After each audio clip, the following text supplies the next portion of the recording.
ইমাম সাহেব মসজিদে চাকরি নিয়েছে। চাকরি নেওয়ার পরে তিনি প্রথম জুমায় চিন্তা করলেন যে আজকে আমি একটা আলোচনা করব, সুন্দর একটা আলোচনা। সেটা হলো সুদ সম্পর্কে আলোচনা করেছেন। কি সম্পর্কে? সুদ সম্পর্কে ইমাম সাহেব যখন আলোচনা করলেন তখন সবাই মহা খুশি। কিন্তু যে মসজিদের যে সভাপতি সাহেব আছে তিনি বলতেছেন, হুজুর আজকে আপনি আমার তো বাসটা ভালোভাবেই দিলেন। হুজুর বললেন, কেন, কি করলাম আমি আপনার? বললেন, আমি যে সুদের ব্যবসা করি এলাকার সবাই জানে, কিন্তু ক্ষমতার বল খাটিয়ে মোটামুটি আমি মসজিদের সভাপতিতে এতদিন টিকিয়ে রেখেছি, কিন্তু আজকে যা করলেন আমার সভাপতিত্ব আর তো মনে হয় থাকবে না।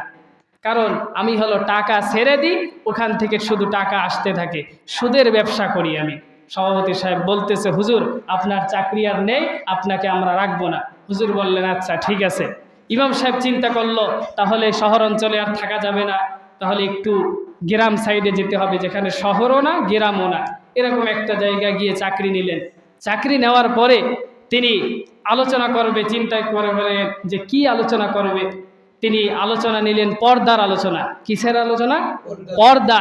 যে সুদের আলোচনা আজকে আর করব না, কারণ সুদের আলোচনা করলে চাকরি চলে যেতে পারে।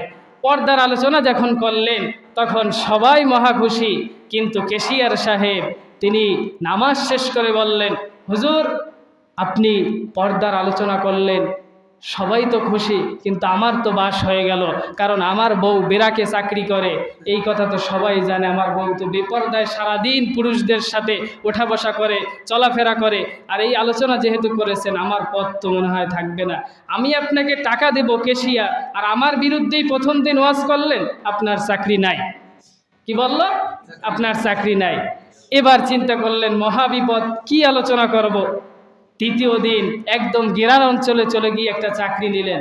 ওখানে গিয়ে তিনি কোনো আলোচনাই করলেন না, বাধ্য হয়ে তিনি শুধু নামাজ পড়াইলেন। নামাজ পড়িয়ে সূরা ফাতিহা যখন তেলাওয়াত শেষ করলেন, এরপরে বলতেছেন, কোরআনের সুন্দর একটা সূরা তেলাওয়াত করতেছেন, ইয়াসিন ওয়াল কুরআনিল হাকীম ইন্নাকা লামিনাল মুরসালিন। ইমাম সাহেব সূরা ইয়াসিন থেকে তেলাওয়াত শেষ করে নামাজ শেষ করলেন। এরপরে সেক্রেটারি সাহেব এসে ধরল, হুজুর আপনি প্রথম দিন মসজিদে এসেই এই মসজিদের যে সভাপতি তার নাম হলো ইয়াসিন, আর তার বাবা মারা গেছে, তার নাম হলো হাকিম, তার নামে সূরা তেলাওয়াত করলেন, কিন্তু আমার নামে তো একটা সূরা তেলাওয়াত করলেন না, আমিই তো আপনাকে চাকরিতে আনলাম। হুজুর বেচারা মহা বিপদে পড়ে গেছে, কি করবে? কের পক্ষে আলোচনা যায় না, সবার বিপক্ষে চলে যায় আলোচনাগুলো। হুজুর তো মহা বিপদ। এবার সেক্রেটারি সাহেব বলতেছে, সামনের সপ্তাহ যেন বাধ্যতামূলক আমার নামে একটা সূরা নামাজে তেলাওয়াত করা হয়। তার নাম ছিল বাবর আলী। কি নাম? বাবর আলী। এখন বাবর আলী নামে তো কোনো সূরা কোরআন শরীফে নাই। হুজুর বিপদে পড়ে গেলেন। সূরা ফাতিহা পড়ার পরে পরের সপ্তাহে চিন্তা করতেছেন, আল্লাহ দয়া করে তুমি একটা সূরার ব্যবস্থা করে দাও, না হলে তো আমার চাকরি থাকবে না। এবার ইমাম সাহেব বলতেছেন, যে সুন্দর করে টান দিয়ে বলতেছেন, ইয়া বাবর আনকা কালবুন ওয়া আবুকা খিনজির ওয়া জাদ্দুকা হিমার ফাইন্নাকা জাহিল। এত সুন্দর করে টান দিয়েছেন, টান দেওয়ার চলে পিছন থেকে সেক্রেটারি সাহেব বলতেছে, আল্লাহু আকবার। অর্থ তো কিছুই জানে না। এবার যখন নামাজ শেষ করলেন, নামাজ শেষ করার পরে সেক্রেটারি সাহেব বলতেছেন, হুজুর আলহামদুলিল্লাহ আজকে আপনি আমার নামে একটা সূরা পড়েছেন, আমার পক্ষে একটা আলোচনা করেছেন, কিন্তু যে এই সূরার অর্থটা যদি একটু বলতেন তাহলে ভালোই হতো।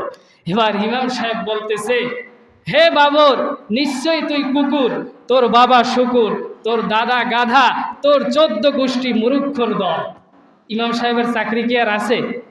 তাহলে এই ঘটনাটা আপনাদের বলার আমার একটাই উদ্দেশ্য, কোনো হাসির খোরাক নয়, যে কোনো ব্যক্তি যদি অন্যায় করে তার পক্ষে কি কোনো আয়াত কোরআনের মধ্যে আছে? ইমাম সাহেবকে যদি আপনি জোর দেন, হুজুর সুদের পক্ষে একটা আয়াত আনেন, না হলে আপনার চাকরি থাকবে না, ইমাম সাহেব কি পারবে? সম্ভব। আপনাকে এমন দোয়া করে দেবে যে আপনি অর্থ কিছু বুঝবেন না, ঠিক ওই লোকের মতো আল্লাহু আকবার বলবেন, কিন্তু কোনো কাজ হবে না। এজন্য আমাদেরকে কোরআনের যে আলোচনাগুলো আছে এই আলোচনাগুলো মেনে চলার চেষ্টা করতে হবে, বোঝার চেষ্টা করতে হবে, কিন্তু এর বিরোধিতা করা যাবে না। যদি বিরোধিতা করি তাহলে আল্লাহ রাব্বুল আলামিন বলেছেন কোরআনের প্রথম নম্বর শ্রোতার নাম হলো কাফের, দ্বিতীয় নম্বর শ্রোতার নাম হলো যারা কোরআনের কথা পিছনে শুনে কিন্তু কিছু বলতে পারে না, সহ্য করতে পারে না, বাধ্য হয়ে পিছন থেকে উঠে চলে যায়, আর ওরা হলো মুনাফিক সমাজে।